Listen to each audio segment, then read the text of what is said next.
Started the recording, sir. Okay. Om yo brahmanam vidadhati purvam yo vai vedanscha prahinoti tasmai tam hadevam atmabuddhi prakasham mumukshurvai sharanamaham prapadye asato ma sadgamaya tamaso ma jyotirgamaya mrityorma amritam gamaya. Om shanti shanti shanti. Guru Brahma, Guru Vishnu, Guru Devo Maheshwarah, Guru Sakshat Parabrahma, Tasmai Sri Gurave Namaha, Gurave Sarvalokanam, Bhishaje Bhavaroginam, Nidhaye Sarvavidyanam, Sri Dakshinamurtaye Namaha. Okay, we stopped at 361. So I think we are good to go with 362. Okay. Is that okay? Can we move on? Yes, sir. Let me share the screen.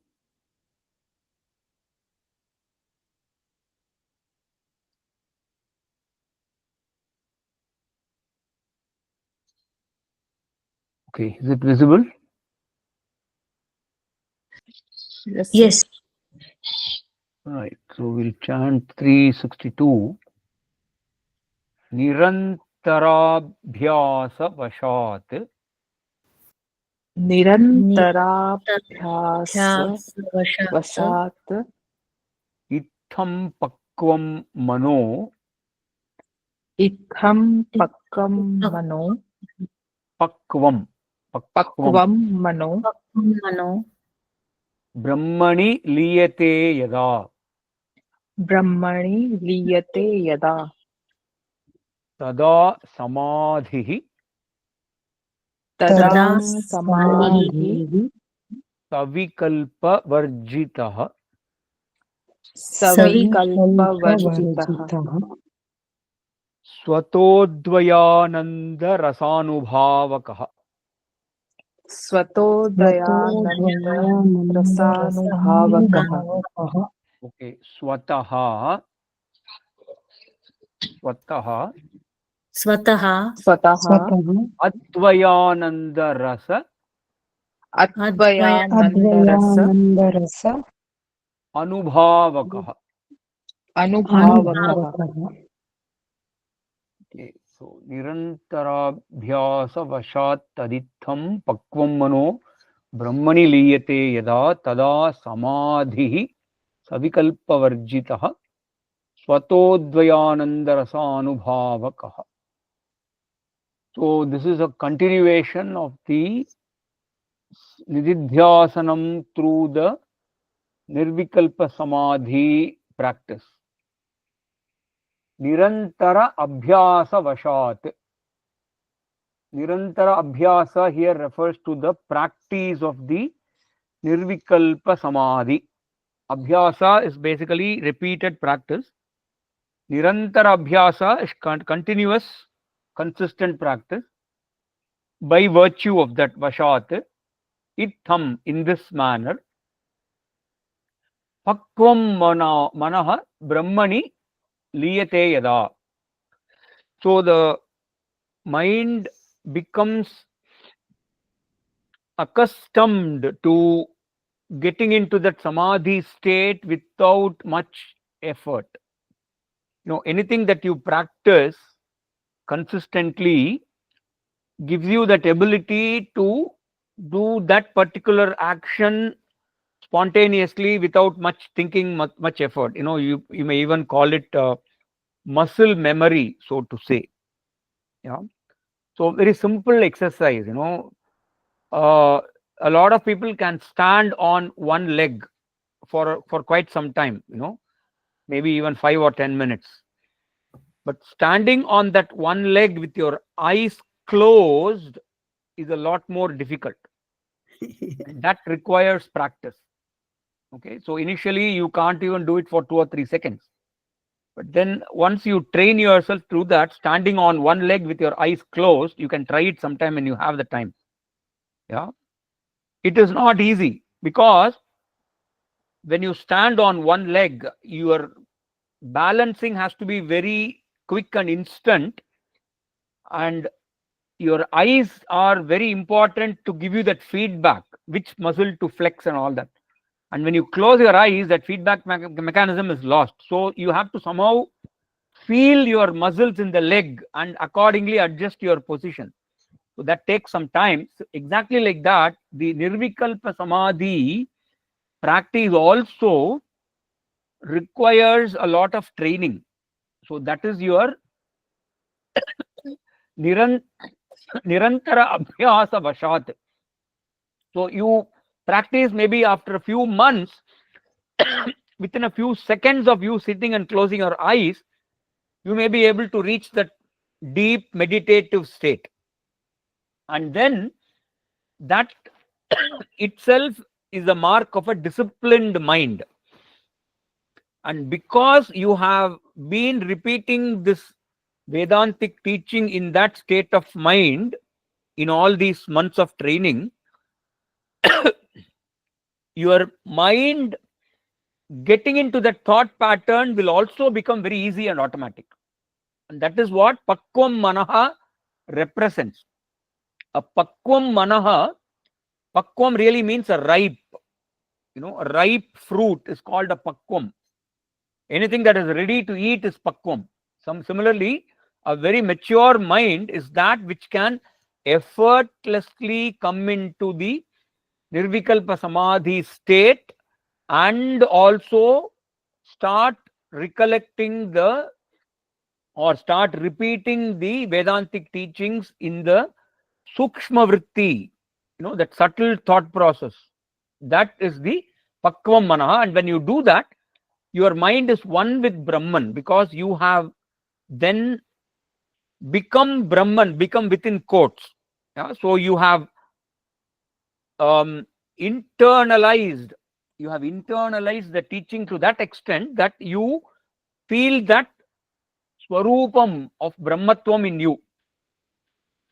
So that Samadhi, in that Samadhi, Savikalpa Varjitaha means Nirvikalpa. Savikalpa means with division. Varjitaha means devoid of. So devoid of division means what? Undivided. Savikalpa Varjitaha is the same as Nirvikalpa Samadhi. In that state, Swataha Advaya Ananda Rasa Anubhavakaha. So that state of Samadhi is able to generate in you that experience of that Advaya Ananda Rasa. Advaya is one without a second. Ananda is a state of Purnatvam, completeness. Normally Ananda is translated as happiness or bliss. But then that will become some kind of an objective happiness, or happiness coming from an experience. So this is not an experiential happiness, but it is the happiness that comes from within, out of this realization that I am complete and full, I am Brahman, I am Ananta, I am infinite, and all that. So Anubhavakaha means that generates that, what you can say, it is a Jnana Phala Anubhavam. No, it is not Brahma Anubhavam. You cannot experience Brahman as an object. So you should never mistake this Anubhavam as an experience of Brahman. It is the experience of the fruit of your knowledge that I am none other than Brahman. That Ananda Rasa, the word Rasa is used because it is not contaminated with any other thought or feeling. So that Rasa means it is intensely pure with that sense of Ananda, sense of Purnatvam. It is not mixed with anything else which is of opposing nature. So that is the benefit of practicing the Samadhi Abhyasa over a long period of time. That was 362. Any questions, or shall we Yes, move on? I have a small question. When one says by continuous practice, Hmm. so that it becomes natural, can one say that that work, that means that karma of sitting in a nirvikalpa samadhi, until it becomes akarma? That No. karma becomes akarma? No. What do you mean by akarma? I don't That get is that. exactly what I wanted to know, whether one can say that until it becomes akarma. No. See, the word karma, again, Yeah. the word karma really means action. Yes. Okay. The word karma means action. And of course, we Yeah. use karma in a different sense, in the sense, whatever activities you have done in the distant past, Yeah. those acts become in some form fructified, and that gives you a karma phalam. So the karma phalam also is sometimes called karma. Okay. But Yeah. when you sit in meditation, that is an action. Sitting in But meditation is an that action. is also kind of karma, isn't it? Yeah, but that is not considered as a karma, as in punya karma or papa karma. Okay, that is not taken to be a karma, because you are simply sitting and thinking about a certain teaching that was received in the past, and you are doing some kind of a revision. So it is not a karma in that Vedic sense of karma, punya karma or papa karma. Yeah. Karma kanda or kriya karma, it is not. That is true. But Yes, it is a yes. kind of action, karma. And that is why we are also, I mean, someone who does it also enjoys the Advitiya Ananda Rasa. Okay, so you're coming that way, is it? Okay, so Nitya Ananda Rasa. See, the problem with karma and connecting this Ananda Rasa with karma is that we say karma is always a finite entity, because a karma, which is an action, Yeah. it takes place in space and time. There is a starting point for a karma and there is a finishing point for a karma. So any karma is a finite entity. So the product or fruit of a karma is also finite. Whereas this Ananda Rasa that we are talking about, which is a result not of karma but out of jnanam, that is not a finite entity. It is forever available with you. Yeah. Okay, it is available with you forever because it is a result of a knowledge, and that knowledge will always be with you. So in that sense, you cannot call it a karma phalam, because the moment you call something a karma phalam, then it becomes it is by finite. definition finite. It has to end at some point. Yes. Yes, that's yes. Now I got it. What you mean? Yes. Okay, and in the Shastras, in fact, if you read many of Shankaracharya's bhashyams in the Upanishad, he takes an extraordinary amount of effort to say that karma and jnanam are opposed to each other. Karma and jnanam are totally opposed to each other, and that is a line he takes very consistently. So if you now call this nididhyasana as a karma, then that is actually you not lost the point. that means you have kind of gone against the tenets of Shankaracharya. Yes. Yeah. Thank you. Thank you very much. Thank you. So can we move on to 363? Yes. Yeah. Samadhinanena Samadhinanena samasta vasana granthehe samasta vasana granthehe vinasho vinasho akhila karma nashah. akhila karma nashah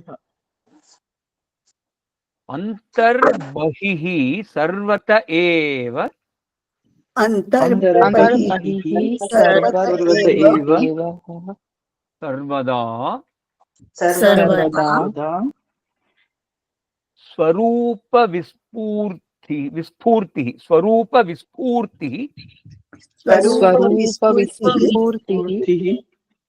ayatnatah syat. Ayatnataha Syat Samadhinanena samasthavasana granther vinashokhila karmanashah antarbahis sarvata eva sarvada swarupa vispurtirayatnatah syat. Vispurtirayatnatah syat. So, samadhina anena. Anena means by way of this.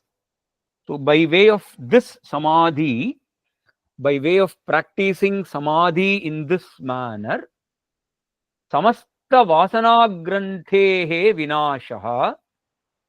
Vasana granthi, as I mentioned in one of the earlier classes, is a knot. K-N-O-T. Vasana granthi means all the confusions and complications that affect our thought process, through which our habitual behavior continues to exhibit in spite of having the knowledge. That is the vasana granthi. So at the intellectual level, you have now learnt the Vedantic teaching that you are really speaking Chaitanyam, Brahman, Anantam and all that.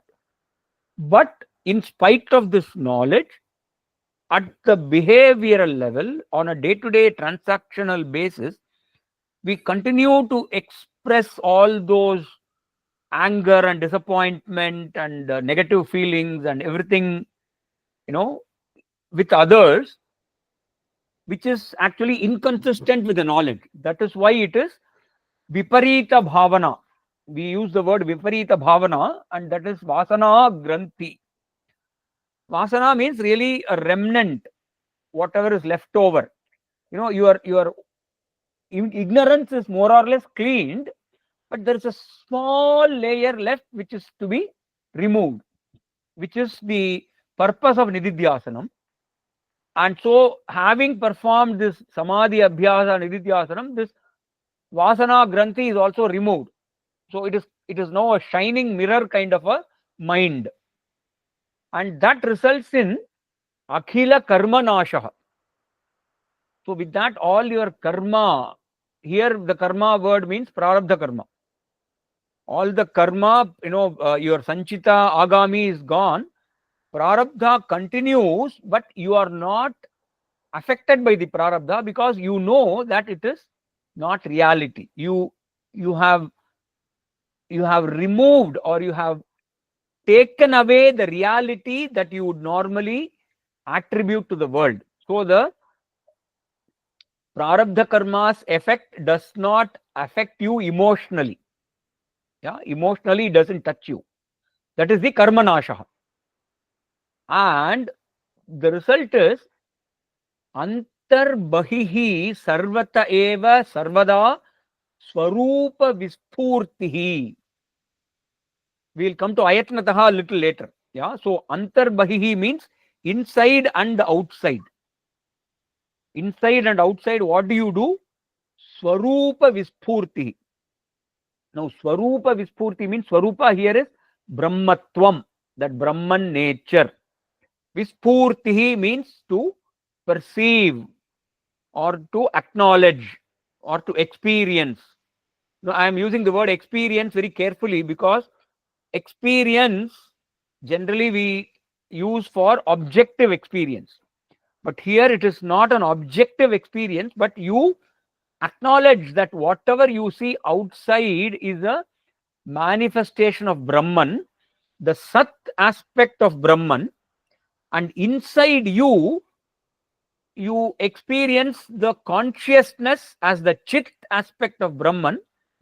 And typically when we talk about ourselves, what do we say? We say, I am. So that I represents the Chit aspect of Brahman, which is the consciousness, and that am represents the Sat aspect, which is the existence. That am represents existence, I represents consciousness or chit.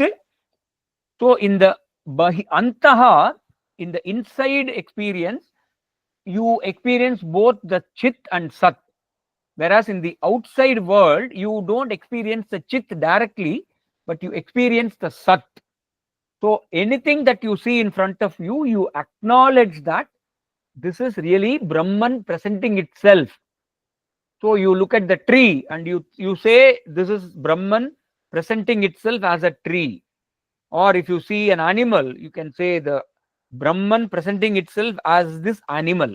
So everything around you, you see as Brahman, which is nothing but you. That Sarvatma Bhava you should bring here. So it is again not Brahma Swarupam as in some Brahman sitting somewhere. No, it is Brahman which is you presenting itself as the external world. That is the Antar Bahihi Swarupa Vispurti. Okay. And Sarvata means everywhere. Sarvada means all the time, consistently. And Ayatnataha syat. Ayatnataha means it comes to you spontaneously, without you having to prompt yourself to think in this manner. This thought process becomes automatic. That is Ayatnataha syat, without any effort or effortlessly. So this is the, actually, this is something similar to the slokas you find in Bhagavad Gita, which talks about how a jnani would behave or how a sthita prajna will behave. So for instance, in the second chapter of Bhagavad Gita, from shloka number 55 until 72, there is a description for about 18 shlokas how a sthita prajna will present himself. Or in the 12th chapter, how a parabhakta, no, parabhakta comes in, 12th chapter, parabhakta. Or in the 14th chapter, how a gunatitaha presents himself. So from shloka number 22 onwards, 22 to 27, these are all descriptions of a jnani. For instance, the second chapter, it starts like Prajahati yada kaman sarvan partha manogatan atmanyev atmana tushtaha sthita prajnas tadochyate dukheshvanud vignamanaha sukeshu vigataspruhaha vita raga bhaya krodhaha sthitadir muniruchyate. This is how the 55, 56 shlokas of second chapter go. And in the 12th chapter, I think it starts like Adveshta sarvabhutana maitraha karunevacha nirmamo nirahankaraha samadukha sukha kshami. So from that until the last shloka. So these are all the definition of a parabhakta. And in the 14th chapter, I think Gunatita, correct. How does the Arjuna Vacha? Nirlingai Srin Gunanetan Ladito Bhavati Prabho Kimachara Katham Chaitan Srin Gunanati Vartate. Prakashancha Pravrittimcha Mohamevacha Pandava Nadvecha Sampravrtani Nanivrtani Kankshati. So from there, Krishna describes how a jnani will behave. So this shloka is some kind of an extract of all those teachings in Bhagavad Gita. You can take it that way. It's 363. So if one has to really explain 363, one has to study all those shlokas from Bhagavad Gita and bring those meanings here. That will make the shloka complete. Okay. Was that okay, or should I say anything more? So it's clear, yes. Great. Then we'll go to 364. Sometimes you may be wondering, why I'm bringing Bhagavad Gita, because we really didn't do Bhagavad Gita very elaborately. But the thing is, if you have the interest, you can then go back to Bhagavad Gita and then read those shlokas, and then you can kind of enhance this teaching from the learnings in Bhagavad Gita. So I'm just giving you a prompt. Okay. Right. So 364. Can we read 364? Yes. Shrutehe shatagunam vidyat. Shrutehe shatagunam vidyat. Mananam mananadapi.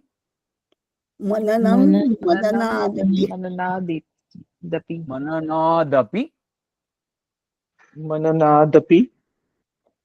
Nididhyasam lakshagunam. Nididhyasam Lakshagunam. Anantam nirvikalpakam. Anantam Nirvikalpakam. Nirvikalpakam. Shrutehe shatagunam vidyan mananam mananadapi nididhyasam lakshagunam anantam nirvikalpakam. So in this sloka, Acharya kind of sums up the importance of all the four practices in Jnana Yoga, namely Shravanam, Mananam, Nididhyasanam, and Nirvikalpa Samadhi based Nididhyasana. So he is trying to give a kind of a scale, how important each one is with respect to the other, and all the four are important because what one practice will give you as a benefit, the other practice cannot and will not. So all the four have to be employed in series, but each of them has a certain degree of importance. So he says, Shrutehe shatagunam vidyat mananam. Until that is one logical sentence. Shrutihi here means Shravanam.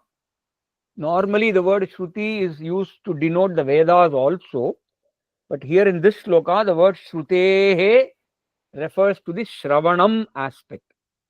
So Shrutehe Mananam Shatagunam Vidyat. Shatagunam means 100 times more important. So that means Mananam is 100 times more important than Shravanam. Okay? Because in Shravanam you hear the teaching, but for the initial learner, the teaching will not be easily acceptable because it runs exactly opposite or counter to what the people have normally learnt or experienced about themselves. So normally we think of ourselves as a finite entity, and then we are mortal and all that. We only know our limitations, and then suddenly Vedanta comes and says, you are Brahman. So that is a very strong refutation of your experience until that point. So there will be a lot of logical questions, hundreds of questions. How can you say this? What do you mean I am Brahman? I can't be Brahman. All those objections will come. And those objections have to be addressed intellectually using logic. And that is the function of Mananam. Okay, if there is no strong Mananam, your mind will still harbor all those questions and doubts. And so your Jnanam acquired in the Shravanam stage will not be 100% firm knowledge. It will not be a doubtless, doubt-free knowledge. It will still have some element of doubt. Like I told the other day, I'm 99% convinced, but if there is some proof that I can get more than this, that 1% conviction also will come. That kind of a 99% knowledge is not useful. One has to be 200% convinced, and that 200% conviction comes only with Mananam. That is about the intellectual, logical questions that arise. Then, Mananadapi Nididhyasam Lakshagunam. Okay, so Nididhyasam is 100,000 times more important than Mananam.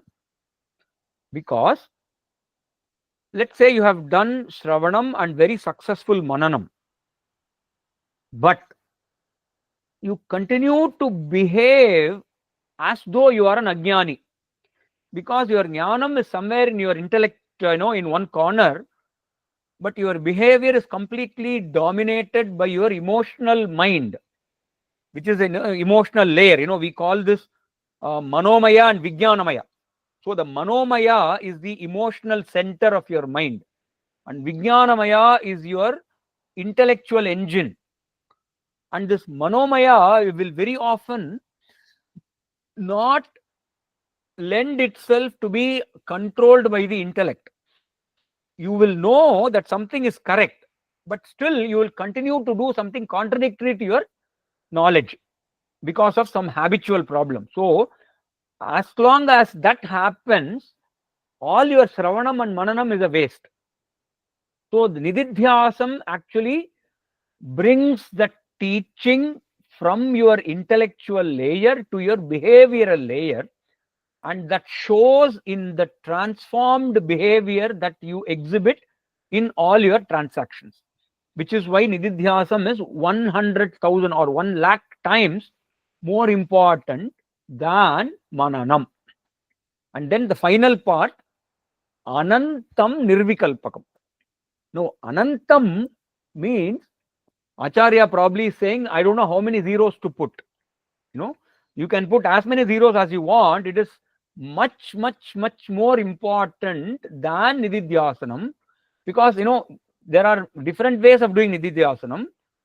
Nirvikalpa Samadhi is not compulsory for everyone, but in spite of doing Nididhyasanam with the other methods, like repeated Shravanam or watchful, mindful living and watching your behavior, controlling your FIR, you do all that.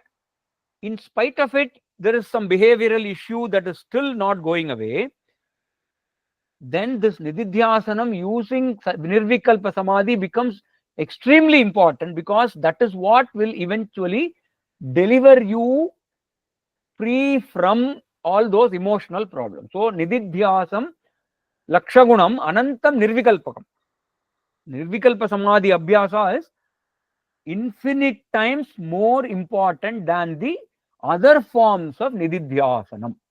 So that is the 364 shloka, which is basically to give you an overall perspective to say that everything is important. Shravanam, Mananam, Nididhyasanam, Nirvikalpa Samadhi, all of them are important. They all have their respective roles, but there is a certain order of importance that has to be given. That was 364. Any questions? Can we go on to 365? Yes, sir. Yeah. Nirvikalpa Samadhina Sphutam Nirvikalpa Samadhina Samadhina Brahma Tattvam Avagamyate Dhruvam. Brahma Tattvam Avagamyate Avagamyate Dhruvam Nanyatha Chalataya Manogatehe Nanyatha Chalataya Manogatehe Pratyayantara Vimishritam Bhavet. Pratyantara Vimishritam Bhavet. Nirvikalpaka Samadhina Sphutam Brahma Tattvam Avagamyate Dhruvam Nanyatha Chalataya Manogatehe Pratyayantara Vimishritam Bhavet. So, Brahma Tattvam, I am on the second line, first word. Brahma Tattvam here refers to the Brahman nature being owned as one's own Swarupam. That is Brahma Tattvam, and that is actually coming from the teaching that you have learned in the Shravanam. Avagamyate means that is experienced intimately. You are owning up.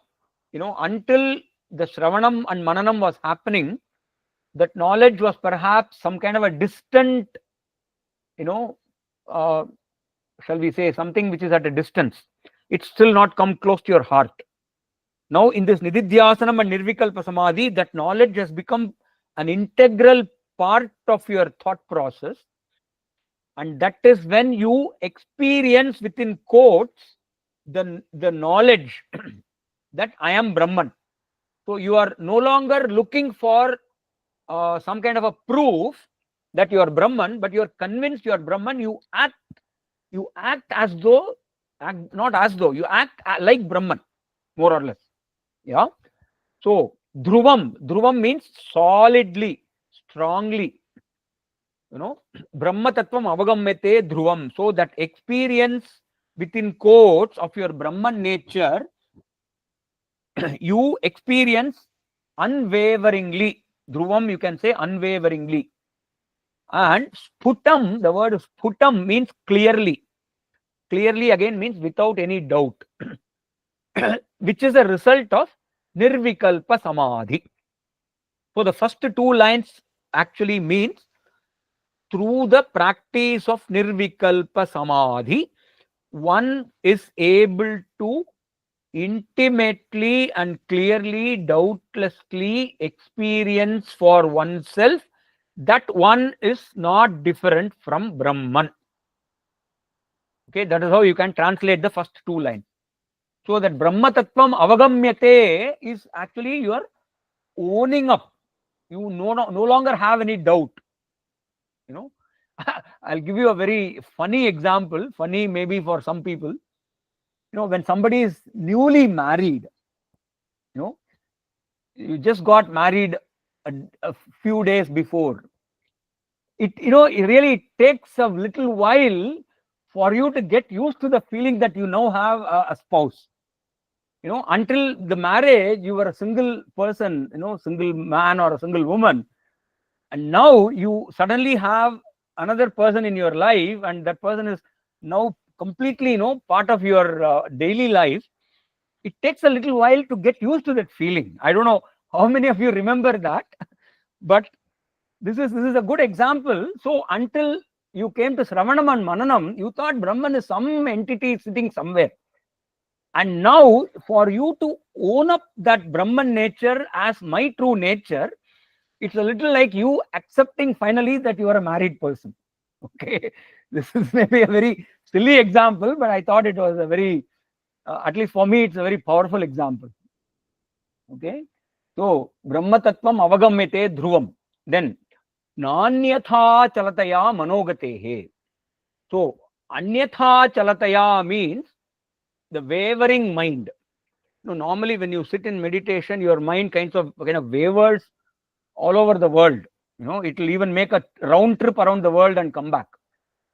Na anyatha chalataya means your mind has been restrained to focus on one single teaching. So that is nanyatha chalataya manogatehe. That is actually a qualification of the nirvikalpa samadhina in the first line. So that nirvikalpa samadhi should have been performed with a completely still mind, still, not as in a blank mind, but whatever teaching you are repeating in that nirvikalpa samadhi should be the one and only thought in your mind. Your mind should not be divided among different thought processes, and it should be available completely at a deep level. So there is a broad, there is a breadth dimension and a depth dimension that the Acharya will elaborate in the next couple of shlokas. But here I am just mentioning. So when we say Nanyatha Chalataya Manogatehe, that completeness of the mind, the 100% of your mind is available for your meditation. And in that state, Pratyayantara Vimishritam Bhavet. Pratyayantaram means other thoughts. Vimishritam means without getting mixed up. So there is no other thought, no other worldly thought. You can have Brahman related thoughts. That's not Pratyayantaram. Pratyayantara means it is anything other than Brahman thought. Here is Pratyayantaram. Vimishritam means not mixed up with. I think I gave this definition long back in another class. Vijatiya pratyaya anantarita sajatiya pratyaya pravaha. That is actually the definition of dhyanam. So pratyaya means thought. Vijatiya means different types of thought. Sajatiya means the same type of thought. So Vijatiya pratyaya anantarita means devoid of different types of thought Sajatiya pratyaya pravaha. There is a flow of thoughts all related to one another. And I think I gave the example of meditating on a Krishna Vigraha or something like that, where you start from the top and go down to the bottom. You are just meditating on the various parts of Krishna, face and nose and cheeks and all that. So all those thoughts are related to Krishna. So they are all Sajatiya Pratyaya Pravaha. So that is the definition I gave long back. Maybe you can remember that. So that Pratyayantara Vivishritam is that Sajatiya Pratyaya Pravaha.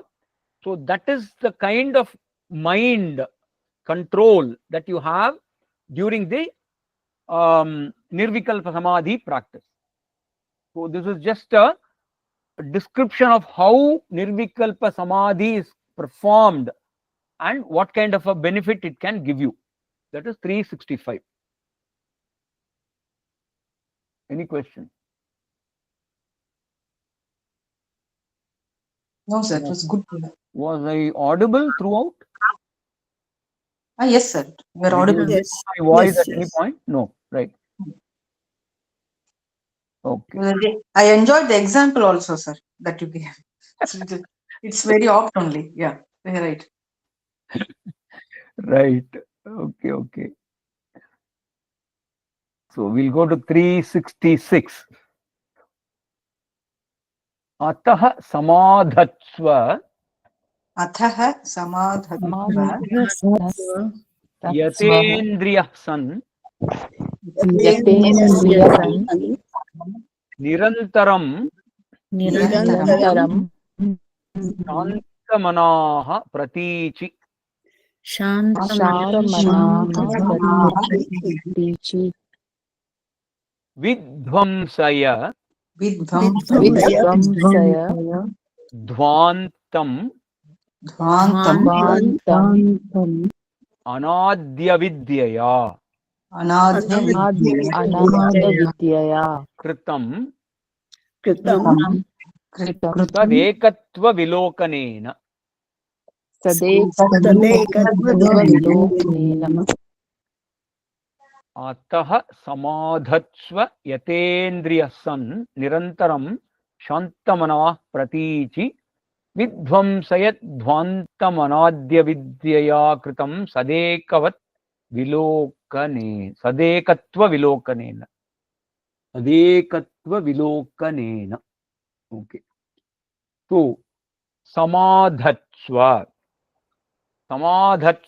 means the word samadhi is being used in a verbal form.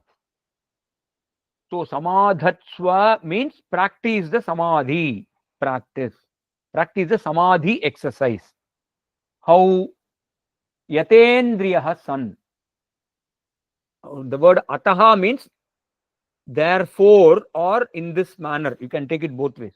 So therefore means you are connecting the previous shloka to the current shloka. So because you are getting these benefits by doing this kind of a meditation, therefore you can take it that way, in this manner. Samadhatsva, do your samadhi abhyasa meditation. Yatendriyaha san. Yatendriyaha san means by bringing all your indriyas into a harmonized state. You know, that is what in the Patanjali Ashtanga Yoga they use the word asana pratyahara. No, the word asana pranayama pratyahara. No, that word pratyahara means you are focusing all your sense organs away from the world, away from their respective sense objects, and into your mind. You're preparing the entire body. So it is not just your mind that is meditating. When your mind is meditating, all your sense organs also have to cooperate. So you are getting the sense organs to a state of readiness that they will now start cooperating with the mind to get into that meditative mode. That is Yatendriya San. Yatendriya San means sense control. So you can even say the acharyas now bringing the idea of damaha. Shama, dama, uparama, titiksha, shraddha, samadhanam. These are the samadhi shatka sampatti qualities. So the acharyas now connecting these nirvikalpa samadhi abhyasa to the samadhi shatka qualities. So you will see yatendriyaha really means by applying damaha. Then nirantaram shantamanaha, that is the shamaha. Nirantaram shantamanaha means your mind also becomes very peaceful, very calm and quiet, not getting agitated by any current problems that you may be encountering. Nirantaram shantamanaha pratichi. Pratichi means inward looking, inward focusing in an introverted manner, because normally our mind and our sense organs are all looking outward.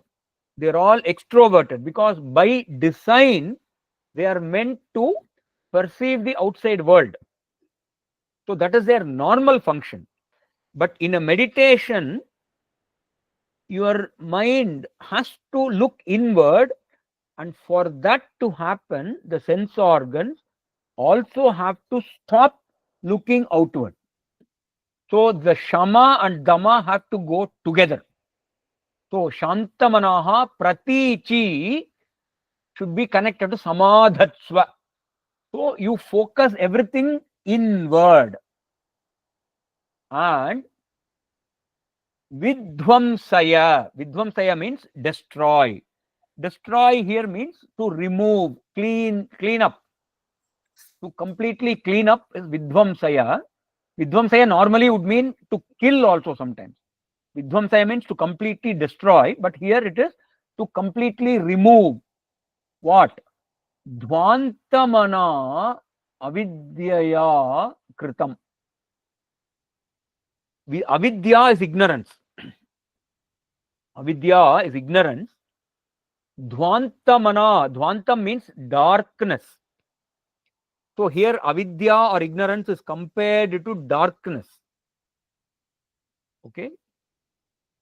So that whatever ignorance is remaining in your mind about ignorance about your true nature, Atma Vidya, that is to be removed. So that ignorance, self-ignorance is to be removed. Tadekatva vilokanena.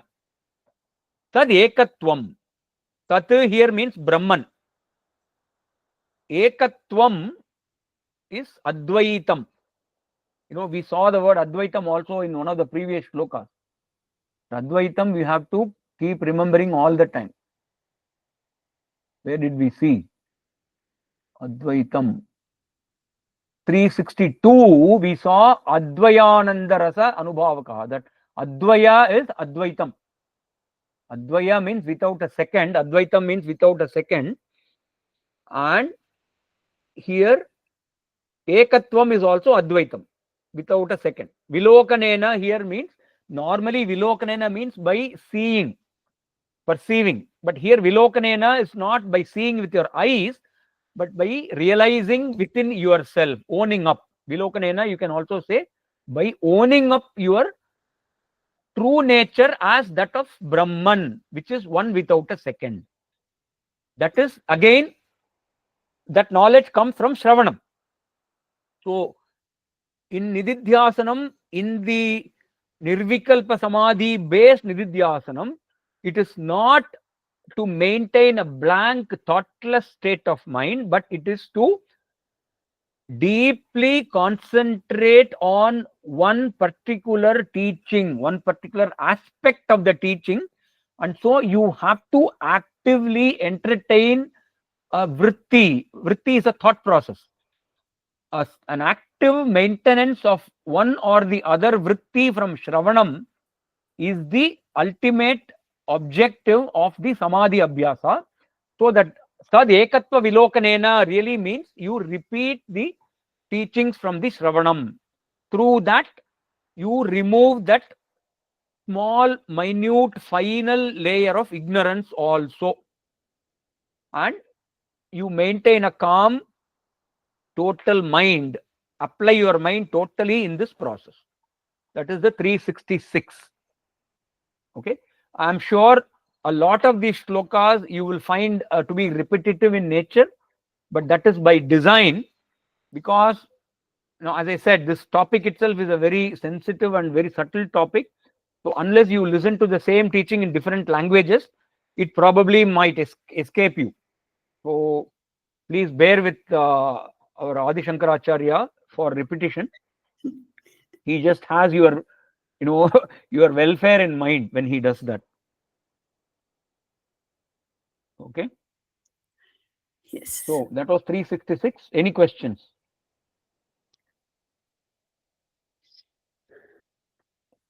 Any discussions? No one? Am I audible? Yes. Yes, sir. Yes, Sir. For now, it's clear from my side. sir. Suddenly, this total silence disturbing. Anyway. We have accepted. We are starting to accept that we are Brahman, sir. Oh, great. Wonderful. Superb. I really like that. Okay, so what I thought, in the following shlokas, the Acharya is actually going to a little more depth of the Shamadhi Shatka Sampatti. Shama, Dama, Uparama, Titiksha, Shraddha, Samadhanam. So I thought we will go to the early part of Vivek Chudamani, very, very early part, where the Acharya explains these 6 qualities in some shloka form. That would help you. Okay, sir. We come Yes. back to 367. After that, it will help you to relate what this Shamadhi Shatka Sampatti is and why he is talking about it. Yeah. Yes. And in the process, we will even cover the other qualities like Sadhana Chatushte Sampatti, Viveka, Vairagya, also those shlokas cover. Okay. So at this point, we'll take a short detour and go to shloka number 18 or 19, something like that. Okay. Yeah. So do you need see my screen now? Yes, sir. Yes. Excuse me, sir. So this topic begins with the 17th shloka. So we'll start from 17 and go on till 25, if I'm right. 25, no? Yeah. Shraddha. No, not even 25. 27. Up to 27. 17 to 27, we'll do 11 shlokas and then go back to 367 or Yes. 66. 67. 7. We finished 366, right? Yes, Yes. sir. Yes. Right. So we'll do 17. Vivekino viraktasya. Vivekino viraktasya. Viraktasya. Shamadhi gunashalinah. Samadhi Samadhi gunashalinah. gunashalinah. Mumukshorevahi. Mumukshurevahi. Brahma jigyasa yogyata mata. Brahma jignasa yogyata mata. Vivekino viraktasya shamadhi gunashalinah mumukshorevahi brahma jigyasa yogyata mata. So this is where the Acharya introduces the topic of sadhana chatushtaya sampatti and the Shamadhi Shatka Sampatti. So he's now giving Vivekinaha, Viraktasya, Shamadhi Gunashalinaha, Mumukshoho. Those are the 4 qualities basically. Viveki is the one who has Viveka, and Viraktaha is the one who has Vairagyam or Viraga. So Viraga or Vairagyam is the quality and Virakta is the person with that quality. Similarly, Viveka is the quality and Viveki is the person with the quality of Viveka. And Shamadhi Gunashalina. Shamadhi actually refers to the Shama Adi Satka Sampatti. There are 6 qualities: Shamadama, Uparama, Titiksha, Shraddha, Samadhanam, which he will elaborate later. Here he is just hinting. Shamadhi Gunashalinaha means the person who is endowed with Shamadhi 6 qualities. And Mumukshoho. Mumukshu is the person who has Mumuksha. And what is Mumuksha? Mumuksha is the intense desire to attain moksha. The intense desire to attain moksha. You know, in the Shastras, they give 2 examples as to how that intensity should be. That mumukshu's intensity to attain moksha, they give 2 examples. One is a person who got submerged in water and he is unable to breathe. And then he is struggling to come out of that water and take a gasp of air to breathe. So imagine what will be the state of that person's mind. You know, he is giving all his full energy to come out of that water, put his head out of the water and take some air into his lungs. That is one example. That is the level of desperation this mumukshu has to attain moksha. And the other example they give is, they give the example of somebody whose hair is on fire. Okay, I can't really imagine how under normal circumstances a person's hair can be on fire. But let's say, you know, he was sitting in some building and the building caught fire and he got caught in that fire or whatever. So his head is actually burning. And now this person is running to find some water so that he can dip his head into that water and, you know, get rid of that fire. So these are the 2 examples that the Shastras talk about when one talks about the intensity of a mumukshu to get mumuksha. You know, that is the level of, you know, desperation the Shastras expect from us. So this mumukshoho evahi brahma jigyasa yogyata mata. Brahma jigyasa, you know, it's a very interesting word, Brahma jigyasa. You know, if you have heard of Brahma Sutra, Brahma Sutra is a very great logical text written by Vyasa Maharshi. And Adi Shankara wrote a very elaborate commentary on Brahma Sutra. And the Brahma Sutra has some 555 sutras. A sutra basically means an aphorism, a very short sentence, very cryptic sentence. And there are some 555 such sutras. And the very first sutra begins with this word, Athato Brahma Jigyasa. That Athato Brahma Jigyasa, one word, one sentence, it's not even a full sentence, it's a half a sentence. That commentary runs to a couple of volumes. Each volume is about 300 pages. It is, you know, it is such a tersely packed word. It is commented upon in so many pages. So Brahma Jigyasa is a very special word. So Brahma Jigyasa Yogyata Mata. So what Shankaracharya says, a person who is qualified to pursue the inquiry into Brahman. Brahma Jigyasa essentially means inquiry into Brahman, which is another way of saying Vedanta Shastra or Jnana Yoga. You can put all those words, you know. To get initiated into Jnana Yoga, to get initiated into Brahman enquiry, a person should have these 4 qualities. Viveki Viraktaha Shamadhi Gunashali Mumukshuhu. Only when a person has these 4 qualities, that person is a Yogyata. He is a qualified person to pursue Brahma Jigyasa. Mata means according to my view. That is Shankara's view. That is the 17th shloka. Okay. Now we have come to our designated closing time. So from the next class, we will read the other 10 shlokas, 18 to 27. Okay. Or is it 18 to 27? 10 shlokas, right? Yeah, 10 shlokas. Correct. Yes, sir. Okay. So, can we close with the closing shlokas? Yeah. Okay, sir.